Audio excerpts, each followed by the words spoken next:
What's going on, guys? Adam here from TexasGarage, and in this video we're checking out the all-new Mazda CX-30. Now, if you're a subscriber here and you've been paying attention to our videos, you know that we reviewed the CX-30 not too long ago, but that was a first drive impressions. Mazda sent us out to California. We flew into San Diego. We drove the car from San Diego to Palm Springs through the mountains. It was a lot of fun, and I gave my first drive impressions from that. This time we've had it for a full week.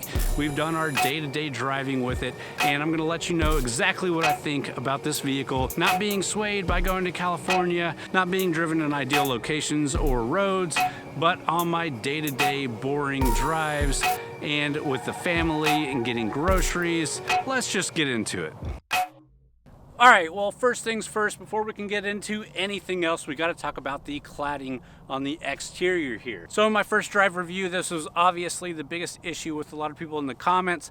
I did hear a lot of people talking about it during our first drive. A lot of the other journalists that were there were saying that they didn't like the design, and a lot of you guys down in the comments didn't like the design. Me, I don't hate it. I think a vehicle looks more premium if you don't have these, but this is a tall riding CUV. You should be taking this a little bit off-road, even if it's just some dirt trails, some rock trails. And yes, the CX-3 has smaller cladding, but Mazda's design department really wanted this to look as sleek as possible, and to do that, they made the cladding bigger. Maybe it wasn't a great decision on their part.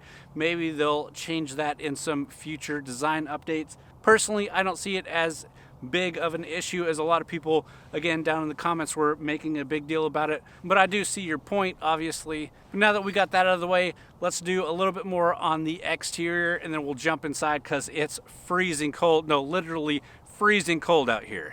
All right, so like every Mazda, this is rocking the CUV design language. This is updated and tweaked as much as possible for the CUV design language. I've really liked this design language since they first introduced it. I talked a lot about it in my first drive review. So we're gonna hit on some key features that I like, and then again, we'll jump in and check out the rest. All right, so starting in the front, you get that Mazda grille, really big and nice right there. I like it a lot. And then this chrome piece that goes from headlight to headlight and underneath the grille, I think looks really good. And in the right type of lighting, this will shine while everything else is dark, and I think it looks really good. Those headlights are CUV designed and are LED headlights. They're not the exact same headlights as in the Mazda 3. I think the ones in the Mazda 3 look a little bit better, but these are decent as well. And then right below the headlights, you have what might appear to be a fog light, but that's actually your turn indicator, and is an extra little detail for this front design. All right, moving to the side, obviously that huge cladding that everybody loves to hate on is there. You do get some really unique shadows and light bending going on the side here.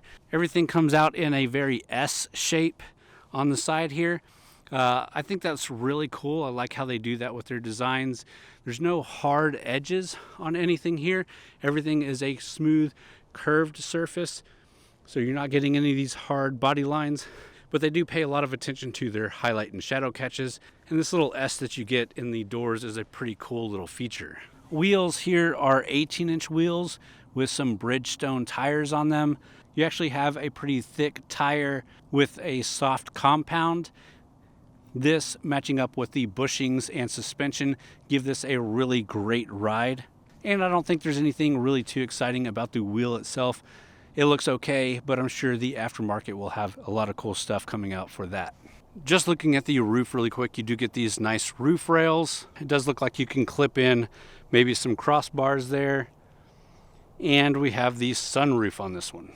Here we also have body colored side mirrors with an indicator light right here in it. These do push fold up, but they don't automatically fold when you lock the vehicle, which is something I would prefer, but they do push fold. So if you are in a tight spot and you do need them out of the way, you can do that. Moving along to the back, you do get those stylized Mazda taillights. Again, that CUV design, very minimum, but very nice design taillights. You obviously get the Mazda CX-30 badge with all-wheel drive here, and the SkyActiv G letting you know what engine's under the hood. Step a little bit back and you can see those dual chrome tipped exhaust ports, letting you know that this isn't just a CUV but a little bit sporty. And then let's open it up.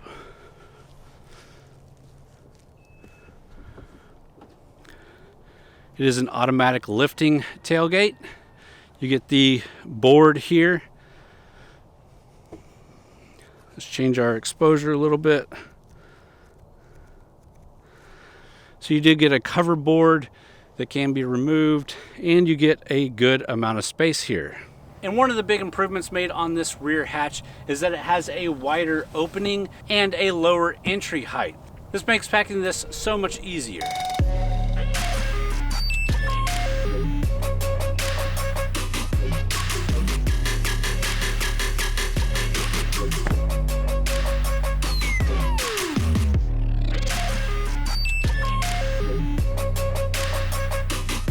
So under the hood is that 2.5 liter Skyactiv G engine pushing 186 horsepower and 186 foot-pounds of torque. And that's matched up to a 6-speed automatic transmission. Fuel economy wise, you're looking at 33 miles per gallon highway, 25 miles per gallon city for the front wheel drive, and 32 miles per gallon highway, 24 miles per gallon city for the all-wheel drive.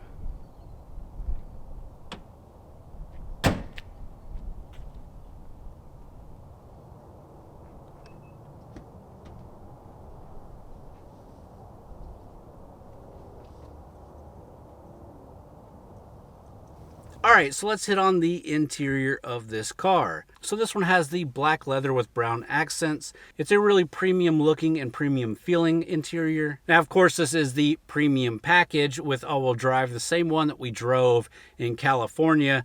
And I was really actually hoping to get something more of a base level because I think this vehicle at a lower cost with cloth seats and a little bit less amenities is still a perfectly good vehicle, and I really wanted to check that out.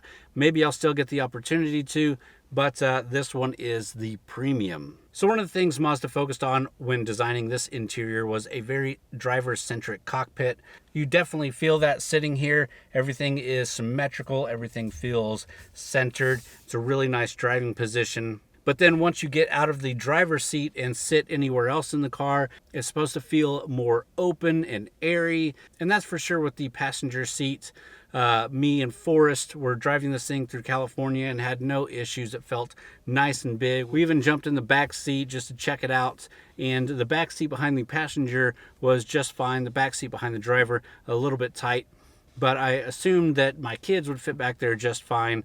And while they were okay back there, 3 wide, the one behind the driver's seat was always a little bit too cramped. It's still a pretty small back seat, even though it's much bigger than something like the CX-30. It's obviously comparable to the Mazda 3 and the Mazda 3 hatchback. So if you have 3 or more kids, obviously this probably isn't what you're looking for. But if you've got 1 or 2 kids, I think it'll work out. As far as tech goes, you get an 8.8-inch high-mounted display. It's a very nice display. Obviously, it's not a touch. This is Mazda, and Mazda doesn't believe in touch screens. Of course, I hit on this on my first drive review as well, and I got a couple of Mazda 3 reviews and some other Mazda reviews that you can check this out on too, but you do get the rotary dial knob here, and everything is a button or a knob to interface with the infotainment system. Now, the more I use it and the more I get used to it, the easier it is to navigate through. It'll never be as quick as just being able to tap a button, but there is a lot to be said about driver attention and keeping the attention on the road as much as possible. And if you do have to look over, it's better to look slightly over than to look down and over, because every time you hit a button on a touchscreen, you have to look down and look where you're touching, whether you think you are or not. The stereo system is a Bose system. It sounds really good. Mazda also did a lot here with moving the speakers out of the door and down towards the front kick panels so that you get better sound and less rattle. You also got the tweeters moved higher up to give you better directional sound towards your ears. Again, they put a lot of thought and effort and engineering into making this vehicle sound really well, and having that Bose audio system in there is just a nice touch. You obviously get Apple CarPlay and Android Auto integrations, and you get a good backup camera. It's not a 360 camera. I would prefer a 360 camera, but it is a decent backup camera.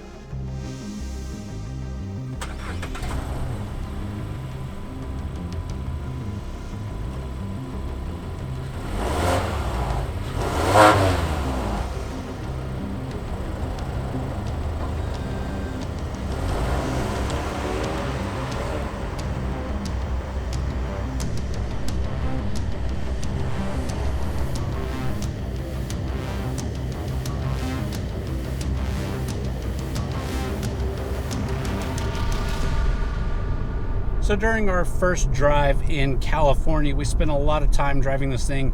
We got out of the city pretty quickly and we were on back mountain roads, climbing the mountains, coming down the mountains from San Diego to Palm Desert.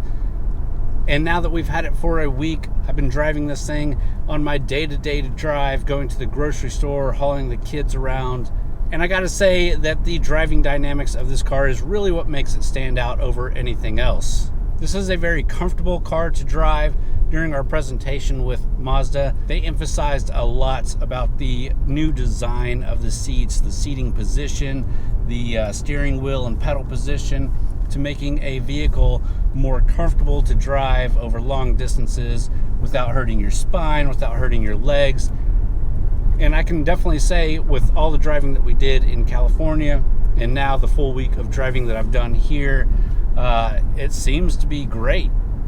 And like I mentioned in that first drive review, the driving dynamics of this car, the steering feel, the power out of a turn, just the way that you can feel and grip the road when you're doing spirited driving in a CUV, it actually feels really nice. Now, this isn't a fast car. You're not going to be spinning the tires and blowing the doors off of people, but it's a fun car when you're on twisty back roads, or if you just need to get up and go. This thing is great at doing that. And comparing it to everything else in the market right now, the closest thing is that Hyundai Kona, like I mentioned, but I really think this takes a step above that, and it continually impresses me every time I get behind the wheel and drive this sucker.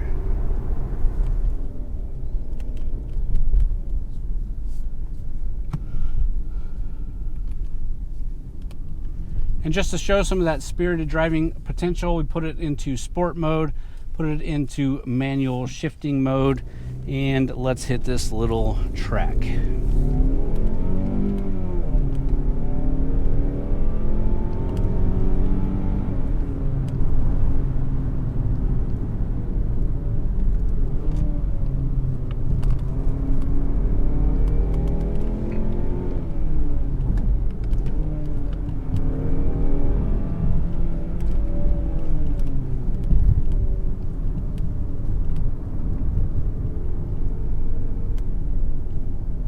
And another great feature that obviously we hit on with that first drive review was the all-wheel drive system.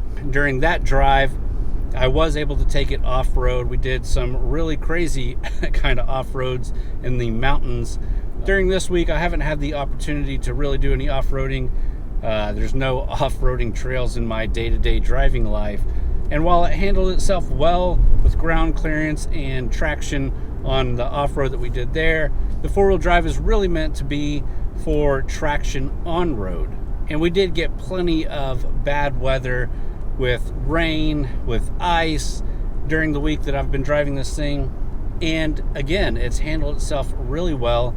You can really tell when the car is taking control of the traction and keeping you safe, even if you are being a little bit stupid with the gas pedal and steering wheel.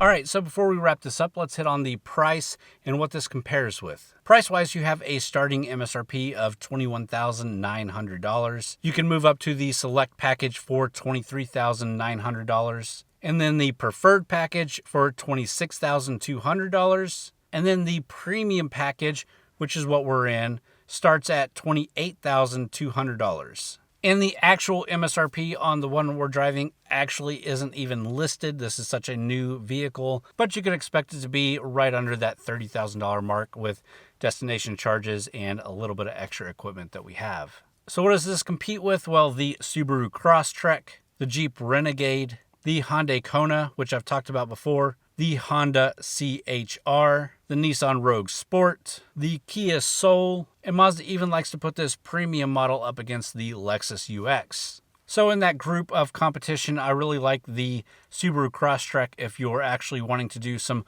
off-roading or needing that four-wheel drive system. Obviously, Subaru is great at that.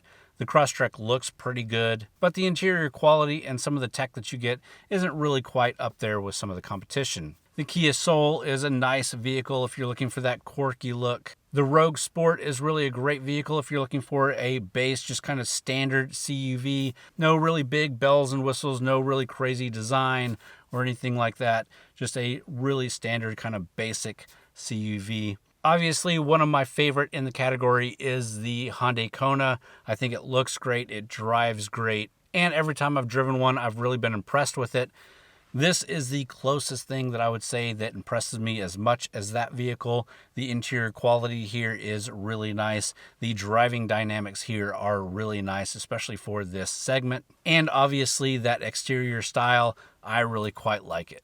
All right, guys, well, after a trip to California, driving this car, a full week of driving this car back at home with the family, I gotta say, I still really like it.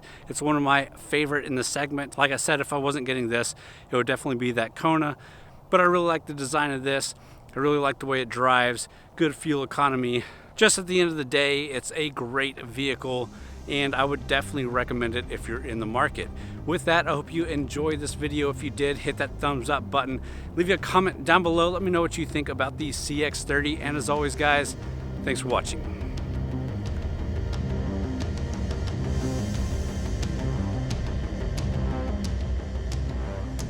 All right, guys, I'm glad you made it to the end of the video here. And if you're still watching, I don't mind asking you guys if you enjoyed it, if you liked the content here, please hit that subscribe button. Really appreciate it. We also have another channel called TXGARAGE Newswire where we post news stories as well as quick drive content, much shorter videos, but just a quick look at some of the vehicles that we're driving way before we get the reviews out and posted. But definitely go check out those two things. We also have TXGARAGE.com with lots of different contributors there with written content for reviews, news, and event coverage from here in Texas. Whether you're in Texas or not, if you're a car enthusiast, it's a great site to go check out. I'd really appreciate if you did. Again, I appreciate you staying this long in the video and hearing me rant about a little extra stuff. But go check out all of our platforms there. You can check us out on Instagram as well. We do some photos and other cool stuff on Instagram. And something new that we're doing is locals.com. So we're going to have a txgarage.locals.com. Might sound like a dating website or something, but it's all about local communities, people that are interested in these same things, getting together and talking about those things.